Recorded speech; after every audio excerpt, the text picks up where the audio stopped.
नमस्कार दोस्तों, कैसे हो आप लोग। उम्मीद करता हूँ आप अच्छे होंगे। दोस्तों पिछला जो चैप्टर था हमारा पूरी तरह से कंप्लीट हो गया है। आज हम नए बिंदु पे चर्चा करेंगे। आज की क्लास बहुत बेहतर क्लास है आपके लिए और इसके बाद आगामी केमिस्ट्री को समझना आपके लिए बहुत सरल हो जाएगा। देखते हैं मित्रों, हम जानेंगे इस क्लास में परमाणु क्या है, न्यूट्रॉन क्या है, प्रोटॉन क्या है, यह कैसे कार्य करते हैं। विद्यार्थियों बहुत खास क्वेश्चन है यह। तो पहले ही हेडिंग डालते हैं हम, क्या, परमाणु। आपसे अगर कहेगा मित्रों क्या, एटम क्या है, परमाणु से क्वेश्चन आपके लिए आता ही आता है। विद्यार्थी आपसे पहला प्रश्न बनता है कि परमाणु कहते किसे हैं। तो परमाणु के संबंध में पहले एक भारतीय वैज्ञानिक हुए जिनका नाम है मित्रों क्या, कणाद। क्या है, महर्षि कणाद। महर्षि कणाद अपने कथन में कहते हैं कि प्रकृति के संपूर्ण पदार्थ, प्रकृति में जो हम सब देख रहे हैं वो किसी न किसी एक कण से निर्मित है। यह कह रहे हैं प्रकृति के संपूर्ण पदार्थ, प्रकृति पे जो हम देख रहे हैं वो ना जाने किसी न किसी एक कण से मिलकर बने। उसी ही परिभाषा को आगे जाके कौन, जॉन डाल्टन। कौन है मित्रों, जॉन डाल्टन। जॉन डाल्टन साहब कहते हैं क्या, कि प्रकृति का अविभाज्य कण या पदार्थ का अविभाज्य कण जिसे और भागों में नहीं तोड़ा जा सकता उसे ही क्या कह देते हैं, परमाणु। आप कहेंगे इन दोनों की परिभाषाओं में कितना अंतर है। यह कह रहे हैं कि प्रकृति का हर एक पदार्थ किसी न किसी कण से मिलकर बना है। और यह क्या कह रहे हैं, यह कह रहे हैं कि प्रकृति के अगर किसी पदार्थ को तोड़ते जाएं और वह बिंदु प्राप्त करें जिसे अब नहीं तोड़ सकते तो उसे ही मित्रों आप क्या कह रहे हैं, परमाणु। तो दोनों के कथन में अंतर क्या है, चीजें समझना। आपसे यहां यह कह रहे हैं कि जैसे यह समझो आप, यह बूंदी का लड्डू है। बूंदी के लड्डू को आप तोड़ेंगे, आपके लिए अलग अलग बूंदी प्राप्त होगी। आप उस बूंदी को पीस दीजिए तो आप कहेंगे कि अब आपको बेसन प्राप्त होगा। बेसन को भी आप पीस देंगे तो ऐसा कोई बिंदु प्राप्त होगा जिसे अब आप तोड़ नहीं सकते। तो जिसे आप तोड़ नहीं सकते मित्रों उसे ही क्या कह रहे हैं, परमाणु। उसे ही क्या कह रहे हैं, परमाणु। यही बात तो कणाद जी कह रहे हैं। कणाद जी यह कह रहे हैं कि प्रकृति का हर एक, देखो दोनों में अंतर है। ये कह रहे हैं प्रकृति का हर एक पदार्थ किसी न किसी कण से निर्मित है। और यह परमाणु के संदर्भ में क्या कह रहे हैं, ये परमाणु के संदर्भ में यह कह रहे हैं कि प्रकृति का अविभाज्य कण, ऐसा कण जिसे विभाजित न किया जा सके उसे क्या कह रहे हैं, परमाणु। इन दोनों की बात कहां तक सही है कहां तक गलत है इसे जानने के लिए मित्रों अपन क्या करेंगे, आगे इसे समझते हैं कि परमाणु है ही क्या। तो परमाणु के विषय में जॉन डाल्टन साहब जो बता रहे हैं वह परमाणु वह है मित्रों, इसे अपन नग्न आंखों से नहीं देख सकते। नग्न आंखों से देखना संभव नहीं है। मैं यह मान लेता हूं कि मैंने इसे जूम कर लिया है। मित्रों हम भी तो कर लेते हैं, किसी फोटो को देखने के बाद तब तक नहीं छोड़ते जब तक कि बिल्कुल वो साफ नहीं दिख जाए। ठीक है, ऐसे ही मान लीजिए इसे मैंने जूम कर लिया है। तो जूम करने के बाद मैंने पाया कि यह कोई परमाणु है। इस परमाणु के मध्य में दोस्तों क्या होता है, एक नाभिक होता है। परमाणु के मध्य में एक नाभिक होता है। इस नाभिक की खोज की थी मित्रों किसने, रदरफोर्ड ने। इस नाभिक की खोज की थी मित्रों किसने, रदरफोर्ड साहब ने। यह प्रश्न भी आपसे एग्जाम में पूछ लिया गया है कि नाभिक की खोज किसने की, तो आप कह देंगे रदरफोर्ड ने। मैं आगे इस पे विशेष चर्चा करूंगा। 1911 में अल्फा प्रकीर्णन सिद्धांत आया, लेकिन मैं वो चर्चाएं आगे करूंगा। आज मेरी चर्चा केवल रहेगी परमाणु, इलेक्ट्रॉन, प्रोटॉन और न्यूट्रॉन पर। तो मित्रों मैं आपसे ऐसा नहीं कह रहा कि इस पर चर्चा नहीं करेंगे, आगे करेंगे। अभी बस इतना कथन जान लो कि परमाणु के मध्य में क्या होता है मित्रों, नाभिक होता है। परमाणु के मध्य में जो नाभिक है, इस नाभिक की खोज की है मित्रों किसने, रदरफोर्ड ने। और यह परमाणु के नाभिक के चारों ओर होते हैं मित्रों क्या, तो इन्हें अपन कह देते हैं कक्षक। क्या कह देते हैं, कक्षक। और जो परमाणु का जो ऊपरी वाला भाग है, ये वाला जो भाग है इसे कह देते हैं मित्रों क्या, ऊर्जा स्तर। या इसे कह देते हैं विद्यार्थियों क्या, सेल कोश।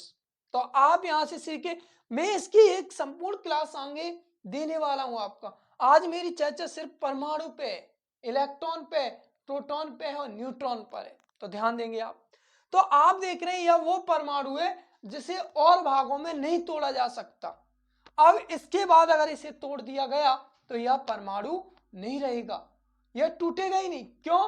क्योंकि अभी हमने कहा परमाणु वह है जिसे अन्य भागों में विभाजित नहीं कर सकती, और हर एक परमाणु के गुणधर्म समान होंगे। जैसा कोई परमाणु होगा, एक परमाणु से मिलकर भी कोई अन्य पदार्थ बन रहा होगा तो उसके गुणधर्म वैसे होंगे जैसा वह परमाणु रहा होगा। यह आगे मैं क्लास पढ़ाऊंगा, परमाणु किसे कहेंगे, तत्व किसे कहेंगे, यौगिक किसे कहेंगे, मिश्रण किसे कहेंगे, मिश्रण की भिन्नता भी आप पढ़ेंगे। तो परमाणु के लिए मैं पुनः प्रयोग में ले रहा हूं क्या, जॉन डाल्टन साहब परमाणु के विषय में कहते हैं कि प्रकृति का अविभाज्य कण जिसे और भागों में नहीं तोड़ा जा सकता, उसे ही मित्रों आप क्या कह रहे हैं, परमाणु कह रहे हैं। अब यह परमाणु है, यह 3 कणों से मिलकर बना होता है, इलेक्ट्रॉन से, प्रोटॉन से, और आप कह देंगे मित्रों किससे, न्यूट्रॉन से। आपसे प्रश्न बनता है कि परमाणु का निर्माण कितने कणों से हुआ है, तो आप कह देंगे 3 कणों से, इलेक्ट्रॉन, प्रोटॉन और मित्रों क्या कह देंगे, न्यूट्रॉन। अभी मेरी बात समझना, शुरुआत क्लास हो रही थी जब मैंने आपसे एक चर्चा की, मैंने उसमें कहा था मित्रों आपसे क्या, कि प्रकृति का अविभाज्य कण है जिसे और भागों में नहीं तोड़ा जा सकता, उसे क्या कह रहे हैं, परमाणु। क्या कह रहे हैं, परमाणु। यह किसने बताया था, जॉन डाल्टन साहब ने। लेकिन अगली बात मैंने क्या कहा था, कि प्रकृति का हर एक पदार्थ कणों से मिलकर बना है, तो यह बात किसने कही थी, महर्षि कणाद ने। तो परमाणु का निर्माण भी देखो, ध्यान देना, परमाणु अविभाज्य कण है, लेकिन फिर भी यह क्या कह रहे हैं कि परमाणु 3 कणों से मिलकर बना होता है। बहुत कम विद्यार्थियों को यह बात पता होता है क्या, कि परमाणु का निर्माण 3 कणों से होता है। 3 कणों से मिलकर, 3 कणों से मिलकर क्या होता है मित्रों, परमाणु का निर्माण होता है। परमाणु टूटता नहीं है, परमाणु को और भागों में नहीं तोड़ सकते, लेकिन परमाणु में स्वयं में कितने कण निहित होते हैं, 3 कण निहित होते हैं। इलेक्ट्रॉन होता है, प्रोटॉन होता है और क्या होता है मित्रों, न्यूट्रॉन होता है। अल्फा प्रकीर्णन सिद्धांत देते समय मैं आगे चर्चा करूंगा इसकी कि यह सिद्धांत क्या है, पूरी क्लास रहेगी इस पे। अब यह समझे, अल्फा प्रकीर्णन सिद्धांत में रदरफोर्ड साहब ने कहा था कि परमाणु के मध्य में क्या होता है, नाभिक होता है, और नाभिक में कोई ना कोई तत्व है, मुझे नहीं पता कौन से तत्व है, यह ज्ञात नहीं कर पाए, लेकिन इन्हें यह पता था कि कोई तत्व या कण है। बाद में पता चलता है कि परमाणु के नाभिक में 2 क्या रहते हैं, कण रहते हैं विद्यार्थियों, न्यूट्रॉन, और कौन रहते हैं विद्यार्थियों, तो आप कह देंगे प्रोटॉन। और एक और कण है, क्योंकि मैंने अभी कहा परमाणु 3 कणों से मिलकर बना होता है, एक कण है मित्रों आपका कौन सा, इलेक्ट्रॉन। और इलेक्ट्रॉन विद्यार्थियों क्या होते हैं कि परमाणु की कक्षा में क्या लगाते हैं, चक्र लगाते हैं। परमाणु की कक्षा में यह मित्रों क्या लगाएंगे, चक्र लगाएंगे। जब मैं आपको पढ़ाऊंगा इलेक्ट्रॉनिक विन्यास किसे कहते हैं, संयोजकता किसे कहते हैं, तब इनकी महत्वपूर्ण भूमिका रहेगी। किसी भी सुचालक तार से धारा कैसे प्रभावित हो सकती है, प्रवाहित हो सकती है, यह बात भी मित्रों अपन किससे सीखे, इलेक्ट्रॉन से। अभी तो सिर्फ यह जाने आप कि परमाणु प्रकृति का अविभाज्य कण है जो 3 कणों से मिलकर बना है, इलेक्ट्रॉन से, प्रोटॉन से और किससे मित्रों, न्यूट्रॉन से। तो हम जानेंगे कि इलेक्ट्रॉन क्या है, हम क्या जानेंगे मित्रों कि इलेक्ट्रॉन है क्या, इलेक्ट्रॉन को जानने की कोशिश करेंगे, प्रोटॉन को जानने की कोशिश करेंगे और न्यूट्रॉन को जानने की कोशिश करेंगे। यह जाने उससे पहले एक बात जान लो मित्रों, फिजिक्स का क्वेश्चन है, यहाँ उसका कोई मतलब नहीं है, लेकिन आप देख रहे हैं कि मैं इलेक्ट्रॉन पर नेगेटिव लिख रहा हूं, प्रोटॉन पर क्या लिख रहा हूं, पॉजिटिव लिख रहा हूं, और न्यूट्रॉन पर मैं शून्य लगा रहा हूं। इसका अर्थ जान लेते हैं थोड़ा सा। यहां पर प्लस माइनस या शून्य यह बता रहा है कि इस पर आवेश किस प्रकार का, यह सिर्फ इतना बता रहा है कि इस पर चार्ज किस प्रकार का है, आवेश कैसा है। आवेश मित्रों हमेशा 2 प्रकार के होते हैं, या तो पॉजिटिव होगा या मित्रों क्या होगा, निगेटिव होगा। जहां इलेक्ट्रॉनों का त्याग होता है, जहां इलेक्ट्रॉन त्यागे जाते हैं वह विद्यार्थियों क्या हो जाता है, पॉजिटिव, और जहां इलेक्ट्रॉन ग्रहण किए जाते हैं वो क्या हो जाता है मित्रों, निगेटिव। यह मैं आपको फिजिक्स में समझा रहा हूं। हमेशा एक बात याद और रख लें मित्रों यहाँ से कि जो समान चार्ज होंगे, पॉजिटिव पॉजिटिव होंगे, उनमें हमेशा क्या होगा विद्यार्थियों, प्रतिकर्षण होगा, एक दूसरे से भागेंगे दूर की ओर। और आप यहाँ से देखेंगे निगेटिव निगेटिव होगा तब भी इनमें प्रतिकर्षण होगा, यह एक दूसरे से क्या करेंगे मित्रों, दूर भागेंगे। एक थॉट से मैं समझाने की कोशिश करूंगा आपके लिए। आप यह देखेंगे कि जहां पर बॉय बॉय होंगे यानी वॉइस और वॉइस यानी लड़के लड़के होंगे तो उनमें सामंजस्य नहीं बन सकता। ठीक इसके विपरीत आप कल्पना करिए तो आप देखेंगे सामंजस्य बनाने में ज्यादा प्रॉब्लम नहीं होगी। मैं वही घटना यहाँ है कि पॉजिटिव पॉजिटिव चार्ज में क्या होता है, प्रतिकर्षण होता है, दोनों एक दूसरे को क्या कहते हैं, धकेलते हैं। लेकिन प्लस माइनस एक दूसरे को क्या कहते हैं, आकर्षित करते हैं। यह क्लास आपके फिजिक्स की है तो हम मित्रों चर्चा भी कहाँ करेंगे, फिजिक्स में। तो आप ये देख रहे हैं कि आवेश जो लिखने का मतलब है तो सिर्फ इतना सा है कि यह निगेटिव है या पॉजिटिव है, और जहां पर शून्य लिखा है मित्रों इसका अर्थ यह है कि वह उदासीन है, ना ही तो निगेटिव है ना ही पॉजिटिव है, ना ही वो धनात्मक है ना ही वो ऋणात्मक है। तो पहला बिंदु समझते हैं कि इलेक्ट्रॉन कहते किसे हैं, इलेक्ट्रॉन है ही क्या। तो इलेक्ट्रॉन की खोज किसने की, यह प्रश्न आपके एग्जाम में आए दिनों बनता रहता है। इलेक्ट्रॉन की खोज की थी मित्रों किसने, जे थॉमस। आपसे अगर कहेंगे किसने की थी तो आप कह देंगे जे थॉमसन थे, उन्होंने मित्रों किसकी खोज की थी, इलेक्ट्रॉन की। तो आपसे अगर कह दे कि इलेक्ट्रॉन के पिता कौन है या इलेक्ट्रॉन के जनक कौन है तो आप कह देंगे जे थॉमस। मित्रों आपसे प्रश्न फिर पूछेगा इलेक्ट्रॉन का नामकरण किसने किया था, यह क्वेश्चन बहुत उत्तम है। इलेक्ट्रॉन का नामकरण किया था मित्रों किसने, स्टोनी अंकल ने। स्टोनी साहब ने क्या किया था मित्रों, इसका नामकरण किया। जैसे आप समझिए हम ग्रामीण अंचल से आते हैं, वहां पर बेटे को जन्म देने वाले पिता या माँ होते हैं, लेकिन नामकरण करने वाले दादा या दादी या हमारे पुरोहित होते हैं। महज वही घटना यहाँ पर लागू है कि इसकी खोज करने वाले कौन है, जे थॉमस है, लेकिन नामकरण करने वाले इसका नाम किसने दिया था कि इसे इलेक्ट्रॉन कहेंगे तो वह नाम किसने दिया है, स्टोनी। तो आपके लिए दो प्रश्न हो गए, इलेक्ट्रॉन की खोज किसने की, जे थॉमस ने, नामकरण किसने किया, स्टोनी। अब आपसे एक प्रश्न बनेगा कि इस पर आवेश कितना होता है। आपसे मित्रों क्वेश्चन बनेगा आवेश कितना होता है, चार्ज कितना होता है। तो चार्ज आप कह देते हैं मित्रों क्या, 1.6 गुणा 10 की घात -19 कूला। अब मित्रों एक बात समझना, आपसे अगर कहेगा कि इस पे आवेश होता कितना है, चार्ज कितना है, आप कह दें 1.6 गुणा 10 की घात -19 कूलम। यहां आप निगेटिव लिखोगे। निगेटिव लिखने का अर्थ यह नहीं है कि यह मान ऋणात्मक है, ना, इसका मतलब सिर्फ यह है कि इस पर जो आवेश है वो किस प्रकृति का है, उसकी प्रवृत्ति किस प्रकार की है, तो वह प्रवृत्ति किस प्रकार की है मित्रों, तो आप कह देंगे ऋणात्मक प्रवृत्ति है। तो आप यहां से समझिए कि आवेश कितना है। और यहां सी लिखने का अर्थ क्या है, सी लिखने का अर्थ है कूलम, क्योंकि आवेश को मित्रों किस में मापते हैं, तो आप कह देंगे कूलम में। तो आपसे प्रश्न पूछेगा कि इलेक्ट्रॉन का आवेश कितना होता है, तो इलेक्ट्रॉन के आवेश के लिए कह देंगे माइनस का 1.6 गुणा 10 की घात -19 क्या है, कूलम। यह इसका क्या है मित्रों, आवेश है। अब कल के दिन एक प्रश्न पूछ ले कि इसका द्रव्यमान कितना है। आपसे मित्रों एक क्वेश्चन पूछ ले क्या, कि इसका द्रव्यमान कितना है, इसका मास कितना है। तो मास के लिए मित्रों आप याद रखेंगे 9.1 गुणा 10 की घात -28 ग्राम, क्या होगा, 28 ग्राम। आपसे यह प्रश्न पूछा ही जाएगा। आपसे अगर कहेगा मित्रों, देखिए यह सभी विद्यार्थियों को पता है, लगभग लगभग यह प्रश्न सभी विद्यार्थियों से सॉल्व हो जाता है। कौन सा, कि परमाणु, परमाणु क्या है, इलेक्ट्रॉन क्या है, इलेक्ट्रॉन की खोज किसने की, परमाणु के विषय में किसने बताया, इलेक्ट्रॉन का आवेश कितना होता है, यह ऋणात्मक प्रवृत्ति का होता है। लेकिन आपसे द्रव्यमान बहुत सारे दोस्तों को नहीं पता, तो आप द्रव्यमान के विषय में क्या कह देंगे कि 9.1 गुणा 10 की घात -28 क्या होता है, ग्राम। अगर आपसे किलोग्राम में पूछ ले तब क्या आंसर होगा मित्रों, तो किलोग्राम में आप लगा रहे होंगे क्या, 9.1 इंटू 10 की पावर माइनस क्या हो जाएगा 31। आप यहां पर देखेंगे वैल्यू किस में हो जाएगी मित्रों, किलोग्राम में हो जाएगी।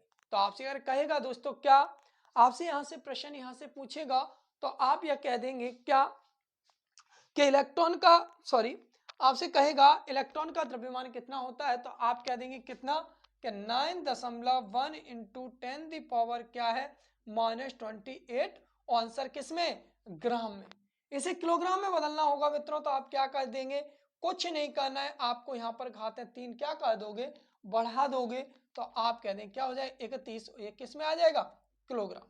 अब तक प्रश्न क्या है मित्रों, आपसे प्रश्न में कहेगा इलेक्ट्रॉन की खोज किसने की, इलेक्ट्रॉन का नामकरण किसने किया, इलेक्ट्रॉन पर आवेश किस प्रकार का होता है, तो आप आवेश के विषय में कह देंगे कि यह ऋणात्मक प्रवृत्ति का और इतने कूलाम होता है। आपसे यार कहेगा द्रव्यमान कितना होता है, तो यह मित्रों इसका क्या होता है, द्रव्यमान होता है। और आपसे यहां से क्वेश्चन सीधे सीधे बन जाते हैं। यह इलेक्ट्रॉन आपके लिए बहुत उपयोगी होने वाला है मित्रों, इसे हम आगे की कक्षा में और बारीक से जानने की कोशिश करेंगे। अभी हमने जाना इलेक्ट्रॉन क्या है, तो इलेक्ट्रॉन से मैं यह मानता हूं, और आप यह भी जान गए कि यह कोई परमाणु है, तो परमाणु की कक्षा में इलेक्ट्रॉन क्या कहते हैं मित्रों, गमन कहते हैं। क्या कहते हैं, गमन कहते हैं। और इनके गमन करने से ही मित्रों क्या होगा कि किसी भी परपथ में धारा प्रवाहित होगी। अगला बिंदु अपन लिखते हैं मित्रों क्या, तो आप लिखेंगे प्रोटॉन। क्या लिखेंगे मित्रों, तो आप लिख देंगे क्या, प्रोटॉन होगा। अब तक मैं प्रश्नों पर चर्चा करूं कि प्रश्न किस प्रकार से होंगे, तो प्रश्नों की चर्चा ये, इलेक्ट्रॉन की खोज किसने की, इलेक्ट्रॉन का नामकरण किसने किया, इलेक्ट्रॉन पर आवेश कितना होगा, इलेक्ट्रॉन का द्रव्यमान कितना होता है। अब अपन डालेंगे सुंदर सी हेडिंग क्या मित्रों, कि प्रोटॉन किसे कहते हैं, प्रोटॉन है क्या। तो एक बात तो यही याद रखनी है कि प्रोटॉन परमाणु के नाभिक में होते हैं। प्रोटॉन कहां पर उपस्थित है मित्रों, तो आप कह देंगे परमाणु के कहां पर होते हैं, नाभिक में होते हैं। आपसे अगर कहेगा प्रोटॉन की खोज किसने की, बहुत उत्तम क्वेश्चन है मित्रों। आपसे अगर कहेगा प्रोटॉन की खोज किसने की, तो आप कह देंगे गोल्डस्टीन ने। किसने की थी मित्रों, गोल्डस्टीन ने क्या किया था मित्रों, प्रोटॉन की खोज की थी। आपसे अगर कहेगा कि प्रोटॉन का नामकरण किसने किया, रदरफोर्ड साहब ने। किसने किया था मित्रों, रदरफोर्ड साहब ने।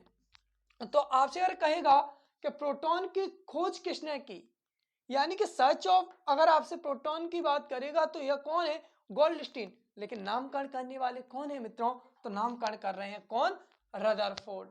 आपसे अगर यह कहेगा प्रोटॉन पर आवेश कितना होता है, तो प्रोटॉन पर आवेश की चर्चा मित्रों आपसे करें तो आप कह देंगे 1.6 गुणा 10 की घात -19 कूलम। अब एक बात याद रखनी है मित्रों, आप यहाँ पर इलेक्ट्रॉन पर देख रहे तो क्या कैसा था, ऋणात्मक। सिर्फ यह करना है कि जो प्रोटॉन पर जो आवेश है, यह आवेश मित्रों कितना है, 1.6 गुणा 10 की घात -19 कूलम। सिर्फ अंतर इतना सा है कि यह कैसा है, पॉजिटिव है। तो आपसे अगर कहेगा तो इसका आवेश कैसा है, पॉजिटिव है। इसकी खोज किसने की, नामकरण किसने किया, यह उपस्थित कहाँ रहता है, तो यह परमाणु के कहां पर होता है मित्रों, नाभिक में उपस्थित रहता है। आगे चर्चा में यह करूंगा कि किसी भी परमाणु के भार किस पर निर्भर करेगा, तो उसमें आप प्रोटॉन को भी पढ़ रहे होंगे और किसे पढ़ रहे होंगे, न्यूट्रॉन को। आप यहां से पूछ ले, आपसे क्या पूछ ले कि द्रव्यमान कितना होता है। आपसे प्रश्न पूछ ले कि परमाणु में जो प्रोटॉन है, उस प्रोटॉन का द्रव्यमान कितना होता है। तो प्रोटॉन के द्रव्यमान से मित्रों आपसे क्वेश्चन पूछ ले तो आप कह देंगे क्या होगा, 1.67 गुणा 10 की घात -27 किलोग्राम। आपसे अगर किलोग्राम में पूछेगा मित्रों तो आप कह देंगे कितना होगा, 1.67 गुणा 10 की घात -27 किलोग्राम। आप एक बात जानते हैं, माइनस में जो जितनी वैल्यू बड़ी होगी वो उतनी ही क्या मानी जाती है, अधिक मानी जाती है। जो जितनी अधिक होगी वो उतनी ही क्या मानी जाती है, कम मानी जाती है। जो जितनी कम होगी वो क्या मानी जाती है, अधिक मानी जाती है। आप ऐसे समझ लें, नहीं जानते कोई बात नहीं। आपने किसी से 10,000 रुपए ले रखे हैं और मैं यह कह दूं मैंने किसी को 10,000 रुपए दे रखे, तो आप दोनों में भारी कौन है, तो आप कहेंगे कि देने वाला, क्योंकि उसने दिए और जिन्होंने लिए उसे चुकाने। तो आप यहां पर देखें जो ऋणात्मक है उसे चुकाने होते हैं, इस वजह से यह बात आप जाने। तो यहां पर द्रव्यमान पूछेगा तो 1.67 गुणा 10 की घात -27 क्या है, किलोग्राम है, जो कि किससे अधिक है, इलेक्ट्रॉन से अधिक है। क्योंकि इलेक्ट्रॉन का कितना था, 9.1 इंटू 10 दी पावर क्या था, -31 किलोग्राम। और यहां पर आप देख रहे हैं कि यह किलोग्राम में कितना है, -27 है। अगली बात देखते हैं आगे। तो आपसे आवेश की बात कर दे, इसके द्रव्यमान की बात कर दे, इसके नामकरण की बात कर दे, इसकी खोज की बात कर दे, किसी भी प्रकार का यह क्वेश्चन आपके लिए आ जाता है मित्रों, तो मैं यह उम्मीद रखता हूं आपसे यहां से प्रश्न कर देंगे। अगली हेडिंग डालते हैं मित्रों, आप क्या, न्यूट्रॉन किसे कहते हैं। अगली आपसे अगर कहेगा मित्रों कि न्यूट्रॉन कहते किसे हैं, आप मित्रों अपनी फेर साथ साथ में बनाते जाएं, ज्यादा आपको परेशान होना नहीं। सरकार आपसे थोड़ी सी खुश है, वैकेंसियां आने वाली हैं। एक बात को आप थोड़ी अच्छे से समझें, गौर करिए। अगर आपको 10 दिन एक पेड़ को काटने में लगते हैं तो आप 10 दिन पेड़ काटने में मत लगाइए। आप शुरुआती 5 दिन अपने औजार की धार बनाने में लगाइए। कुल्हाड़ी है या जो भी यंत्र है, आप उसकी धार बनाइए और अगले ही दिन आप काटने जाएंगे मित्रों, तो आपका जो है ना, एक ही दिन में वो पेड़ कट जाएगा। मेरे कहने का अर्थ यह हुआ, किसी एग्जाम को देना चाहते हैं तो उस एग्जाम के लिए बराबर प्रयास मत कीजिए। पहले आप एक बार घर पे खुद का अंकन कीजिए, आप खुद को मजबूत बनाइए, और जब घर पे आपकी तैयारी बहुत अच्छी होगी और मजबूत होंगे, फिर आप किसी भी एग्जाम में जाइए मित्रों, वह एग्जाम आपका हो जाएगा। आगे बढ़ते हैं। आप यहाँ पर देख रहे थे कि परमाणु 3 कणों से मिलकर बन रहा है, इलेक्ट्रॉन से, प्रोटॉन से और न्यूट्रॉन से। अगली हेडिंग आप डालेंगे मित्रों क्या, न्यूट्रॉन। तो न्यूट्रॉन की खोज किसने की, तो आप कह देंगे किसने की है, जेम्स चैडविक साहब ने। किसने की है मित्रों, चैडविक साहब ने इसकी खोज की थी 1932 में। आपसे अगर कहेगा न्यूट्रॉन की खोज किसने की, तो न्यूट्रॉन की खोज की थी मित्रों किसने, जेम्स चैडविक ने। अब एक बात समझना यहां से, आप कहेंगे नामकरण किसने किया, तो नामकरण कुछ लोगों से ऐसा भ्रम है कि इनका जो सहयोगी थे जे थॉमस थे मित्रों, कतई नहीं है। आप इसका आंसर सिर्फ क्या लगाएंगे कि न्यूट्रॉन की जो खोज की है वो किसने की है, चैडविक साहब ने की है। तो आपसे अगर कहेगा कि न्यूट्रॉन की खोज किसने की, तो आप कह देंगे चैडविक साहब ने की है। आगे बढ़ते हैं। आपसे अगर कहेगा इस पर आवेश कितना होता है, तो यह आवेश रहित होता है। क्या होता है मित्रों, आवेश विहीन होगा, यह आवेश विहीन होगा। आवेश विहीन कहने का अर्थ क्या है कि इस पर किसी भी प्रकार का आवेश नहीं होता है। आपसे अगर देख रहे थे इलेक्ट्रॉन पर ऋणात्मक था, प्रोटॉन पर पॉजिटिव था, लेकिन मित्रों यहां से आपको यह बात याद रखनी है कि न्यूट्रॉन पर आवेश नहीं होता है, यह आवेश विहीन है, इस पर रति मात्र भी कोई भी आवेश नहीं होता है। आप कहेंगे सर मैं समझा नहीं, देखो मैं समझा देता हूं। आप किसी पेन को लेंगे और अपने बालों से रगड़ के देखिए, जब आप उसे पृथ्वी के करीब ले जाएंगे तो धूल आदि के कण उस पर आ गए। इसका अर्थ यह है कि या तो उस पर निगेटिव चार्ज है या उस पर पॉजिटिव चार्ज है। आप दूसरे संदर्भ में भी देखेंगे, दो बैलून को लेके आपस में रगड़िए, आप देखेंगे वह बैलून या तो एक दूसरे से दूर भाग रहे होंगे या चिपक रहे होंगे। अब कोई आप ऐसा पदार्थ लीजिए कि जिसे रगड़ ले, उसके बाद भी पृथ्वी से कण ऊपर की ओर नहीं आ रहे हैं, या मैं यह कह दूं दो ऐसे बैलून ले लो जिन्हें रगड़ने के बाद वो एक दूसरे में आकर्षण या प्रतिकर्षण की घटना नहीं कर रहे, इसका मतलब यह उदासीन है। कहने का अर्थ यह है, यह 3 कोई आदमी है, इसमें आप देख रहे हैं कि किसी तीनों आदमी किसी मेला में जाते हैं, ऐसे समझे आप 3 आदमी है, ईपी और एन किसी मेला में जाते हैं। इसके पास 500 रुपए है, लेकिन किसके, उधार के। इसके पास 500 रुपए किसके, खुद के। एक ऐसा व्यक्ति है जिस पर पैसे है ही नहीं। अब एक बात जानना यहां से, यह सौदा ले रहा होगा, यह भी सौदा ले रहा होगा, लेकिन यह बेचारा केवल क्या है, एक दूसरे को देख रहा होगा। इसे घर जाके चुकाने पड़ेंगे क्योंकि यह किसी से लेकर आया था। हाँ, अब ऐसा नहीं है कि हमारी प्रवृत्ति का होकर ले लिया जिसका देना ही नहीं है मुझे, तो वो बात अलग है, लेकिन बादशाह नहीं है तब उसे चुकाने, लेकिन इसके खर्च हो गए तो इसे फर्क नहीं पड़ेगा। और ये तो बादशाह है, ये तो केवल देखने आया था, सिर्फ तुम आइसक्रीम खिला दो तो खिला दो, वैसे मैं खाता नहीं हूं, मेरी ऐसी इच्छा नहीं है, इस प्रवृत्ति का इंसान है। तो आप ये देख रहे हैं कि तीनों ही दोस्त हैं, लेकिन इसे तुम पैसे खर्च करो या मत करो, इस पर तो है ही नहीं, इस पर फर्क नहीं पड़ेगा। आज दोस्तों मैं आपसे सिंपैथी नहीं कमा रहा, मेरी हेल्थ खराब है तो थोड़ा सा वॉइस में आपके लिए प्रॉब्लम हो सकती है। आगे से मैं इस चीज का विशेष ध्यान रखूंगा कि आपके लिए क्लास बिना डिस्टरबेंस के साथ मिलती रहे। देखिए, तो आप यहां पर देखेंगे कि यह कैसा है, आवेश विहीन है। लेकिन मित्रों बात करेगा किसकी, द्रव्यमान की। किसकी बात करेगा, द्रव्यमान की। तो इसका द्रव्यमान उतना ही है जितना किसका था मित्रों, P का था। आप चीजें देखेंगे तो यहाँ द्रव्यमान 1.67 गुणा 10 की घात आप देखेंगे -24 ग्राम। जब आप ग्राम में लिखेंगे मित्रों तो आप क्या कर देंगे 24, और किलोग्राम में करेंगे तो 10 की घात -3 बढ़ाएंगे तो आप यहाँ पर देख लेंगे कितना कर देंगे 27। तो किलोग्राम में आएगा तब तो आप 10 की घात -27 करेंगे, और जब ग्राम में आएगा मित्रों तो आप क्या करेंगे -24 करेंगे। तो इसका द्रव्यमान कितना हो गया, आपने कह दिया इसका द्रव्यमान 1.67 गुणा 10 की घात -24 ग्राम है। इस पर आवेश होता नहीं है या आवेश विहीन है। इसकी खोज और नामकरण किसने किया था, जेम्स चैडविक ने किया था। यह उपस्थित कहाँ रहता है, तो आप कह देंगे नाभिक में। थोड़ी सी और चर्चा कर लेते हैं। आप मित्रों यहाँ पर देख रहे हैं कि इलेक्ट्रॉन तो जो है ना क्या है, परमाणु की कक्षा में या कक्षकों में क्या लगाते हैं, चक्र लगाते हैं, और न्यूट्रॉन और जो प्रोटॉन है मित्रों ये परमाणु के किस में होते हैं, नाभिक में होते हैं। तो आपसे अगर कह दे कि इन तीनों में से ऐसे ऑप्शन रखे मित्रों आपसे, इलेक्ट्रॉन, प्रोटॉन और क्या रखता है न्यूट्रॉन, और कह दे इनमें से अस्थायी कौन है, कहने का अर्थ यह हुआ है कि स्थायी नहीं है। तो अस्थायी कौन है मित्रों, इलेक्ट्रॉन है, क्योंकि इलेक्ट्रॉन गमन करता रहता है, और न्यूट्रॉन और प्रोटॉन क्या है मित्रों, स्थायी है, यह गमन नहीं करते। आगे मैं जब कल क्लास ले रहा हूँ तो परमाणु भार जब मैं पढ़ा रहा हूँ तो परमाणु भार के लिए आप देखेंगे कौन जिम्मेदार होंगे, प्रोटॉन और कौन रहेंगे, न्यूट्रॉन रहेंगे। आप यह जानेंगे परमाणु क्रमांक किसे कहते हैं, आप कहोगे कि इलेक्ट्रॉनों की संख्या को परमाणु क्रमांक कहेंगे। परमाणु भार किसे कहते हैं, तो आप कह देंगे मित्रों किसे कह देते हैं, तो आप कह देंगे कि इन दोनों के योग को क्या कह देंगे, परमाणु भार कह देंगे। आप कहें तो मैं अभी बता दूं, आप कहें तो यह चर्चा अपन आगे कर लेते हैं। आप स्क्रीनशॉट करें इसका। तो मित्रों अब तक हम यह जाने कि इलेक्ट्रॉन क्या है, प्रोटॉन क्या है, न्यूट्रॉन क्या है।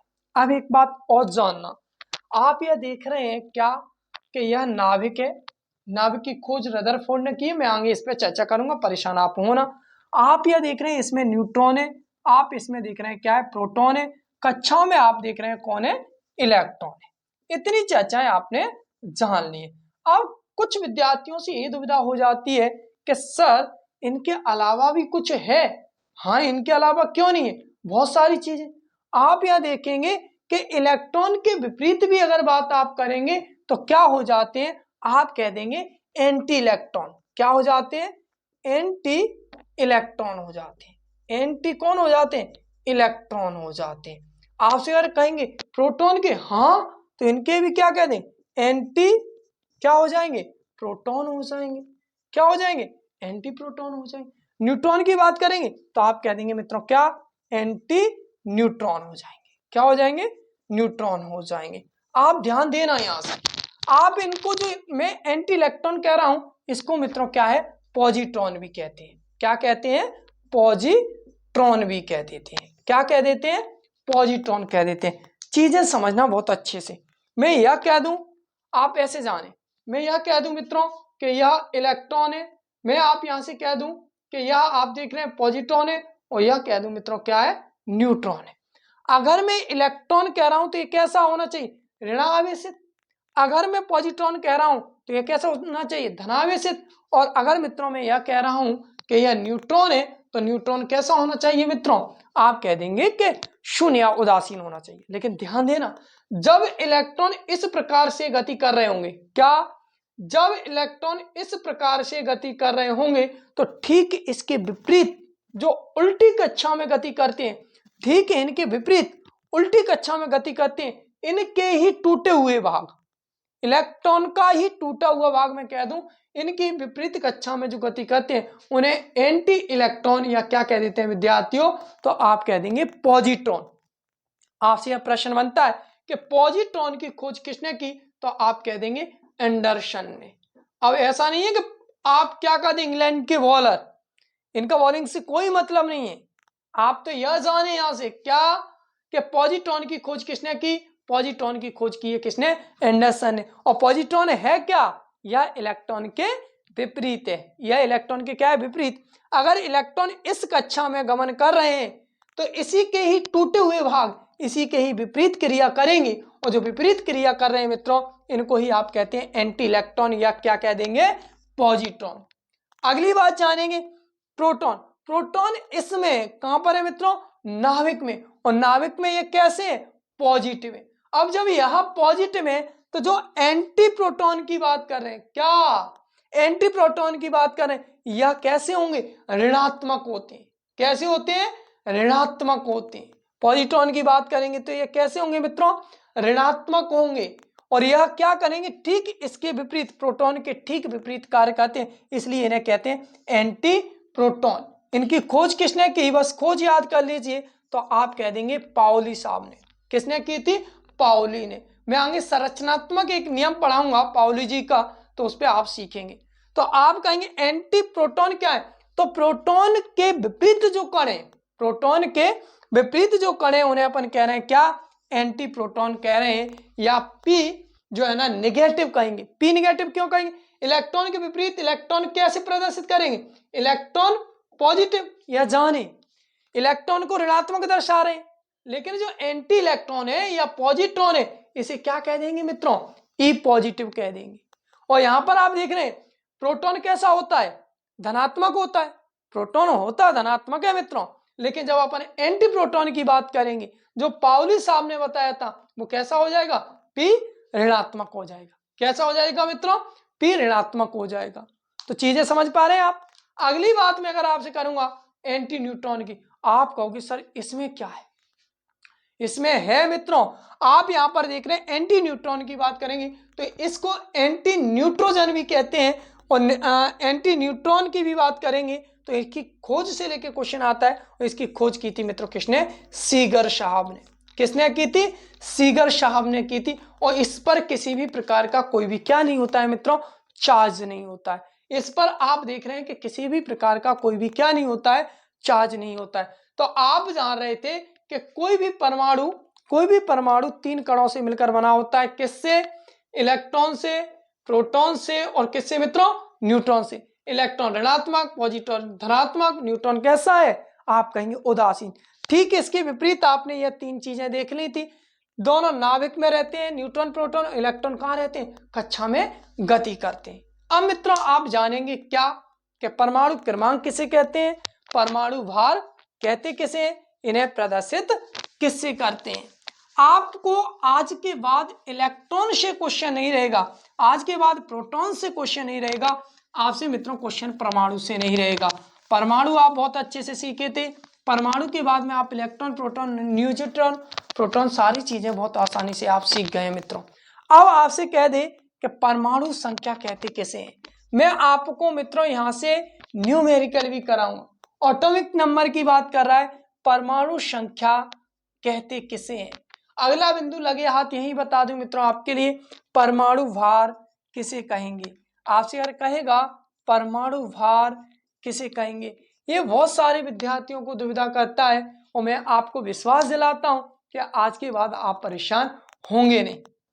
आपसे अगर कहेगा परमाणु संख्या क्या है, हमने कहा यह परमाणु है, परमाणु का यह नाभिक है, और नाभिक की कक्षा में गति करते हैं कौन, तो आप कहेंगे इलेक्ट्रॉन क्या करते हैं, गति करते हैं। आपसे पूछ ले कि परमाणु संख्या कहते किसे, किसी भी परमाणु में, परिभाषा लिखिए, किसी भी परमाणु में उपस्थित इलेक्ट्रॉनों की संख्या को ही, उपस्थित इलेक्ट्रॉनों की संख्या को ही उसकी क्या कह देते हैं मित्रों, परमाणु संख्या। परमाणु संख्या क्या है, किसी के परमाणु में जितने इलेक्ट्रॉन उपस्थित हैं उसे ही मित्रों आप क्या कह देंगे, परमाणु संख्या कह देंगे। जैसे मैं यह कह दूं कि सोडियम का परमाणु क्रमांक कितना है, 11, तो इसका अर्थ यह हुआ कि परमाणु, अगर आप देख रहे हैं कि सोडियम में जो परमाणुओं की संख्या 11 है, किस वजह से, क्योंकि इसमें इलेक्ट्रॉनों की संख्या कितनी रही होगी, 11 रही होगी। दूसरी बात आप जान ली, आप कहोगे सर कैल्शियम, तो कैल्शियम की कितनी है, 20, इसका अर्थ यह है कि इसमें इलेक्ट्रॉनों की संख्या कितनी रही होगी, 20। आपसे कहेगा लिथियम, तो लिथियम की आप कह दें कितनी है, 3, इसका अर्थ यह है कि इसमें इलेक्ट्रॉनों की संख्या कितनी रही होगी, 3। तो आपसे अगर कह दें परमाणु संख्या क्या है, तो आप कहेंगे कि किसी भी परमाणु में उपस्थित इलेक्ट्रॉनों की संख्या को उसकी क्या कह देते हैं, परमाणु संख्या कह देते हैं। परमाणु संख्या को हमेशा किससे प्रदर्शित करते हैं, आप कहोगे मित्रों जेड से प्रदर्शित करते हैं। परमाणु संख्या को हमेशा ही मित्रों किससे प्रदर्शित करते हैं, जेड से प्रदर्शित करते हैं। आपसे अब कह दूं कि परमाणु भार किसे कहेंगे, आपसे अगर कहेगा कि परमाणु भार किसे कहेंगे, तो किसी भी परमाणु के मध्य में उपस्थित, परमाणु के नाभिक में उपस्थित न्यूट्रॉन और प्रोटॉन के योग को ही क्या कह देंगे? परमाणु भार। आपसे कहेगा परमाणु भार क्या है, तो आप कह देंगे न्यूट्रॉन और मित्रों क्या कह देंगे? प्रोटॉन का जो योग है उसे ही क्या कह देंगे? परमाणु भार कह देंगे। क्या कह देंगे? परमाणु भार। आपसे अगर मैं यह कह दूं कि जो सोडियम है उस सोडियम का परमाणु भार कितना होता है मित्रों, तो आप कह देंगे कि कितना होता है? 23 होता है। परमाणु भार कितना होता है? 23। तो यह 23 है क्या?